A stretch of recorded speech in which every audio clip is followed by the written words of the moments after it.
భద్రాద్రి కొత్తగూడెం జిల్లా కలెక్టర్ కార్యాలయం ఉన్నటువంటి మంచికడ్డ దగ్గర ఉన్నటువంటి ఈ యొక్క ల్యాండ్ సంబంధించింది గడ్డం మురళి అనే వ్యక్తి తీసుకున్నారంట. ఇక్కడ ప్లాట్లు కూడా అమ్ముతున్నారు. మరి ఇక్కడ ఈ లావాదేవీలు జరపడానికి ఎటువంటి అనుమతులు ఉన్నాయి అని చెప్పేసి కూడా ఒక డౌట్ వస్తుంది. మరి చూసుకుంటే చుట్టుపక్కల అన్ని ల్యాండ్లు కూడా తనదే అని అంటున్నాడు. మరి ఇన్ని ల్యాండ్లు ఆయనకు ఎలా వచ్చింది?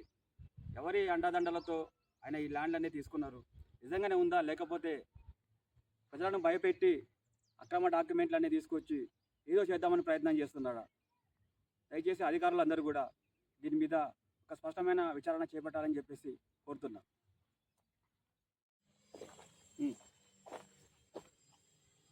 గత 20 సంవత్సరాలుగా 30 సంవత్సరాలుగా కలెక్టర్ కార్యాలయం ముందు నివసిస్తున్నటువంటి వాళ్ళకేమో బోర్లు వేసుకోవడానికి పర్మిషన్ ఉండదు, కానీ ఇక్కడ మాత్రం బోరు వేయడానికి మాత్రం పర్మిషన్ ఉంటుంది. అది ఏం జరుగుతుంది ఇక్కడ? ఎవరు ఎవరికి మద్దతు ఇస్తున్నారు, ఎవరు ఎవరికి పర్మిషన్ ఇస్తున్నారు అనేది కూడా తెలుసుకోవాల్సిన సమయం అయితే వచ్చింది. చూసుకుంటాం మనం. ఇక్కడ కరెంటు కూడా, ఈ ఓపెన్ ల్యాండ్లో కరెంటు కూడా తెచ్చుకోవడం కూడా ఉంది. చూసుకోండి, అక్కడెక్కడో దూరంలో ఉన్న పోల్ దగ్గర నుంచి కరెంటు లాక్కొని ఇక్కడ బోర్ కూడా వేసుకున్నారు.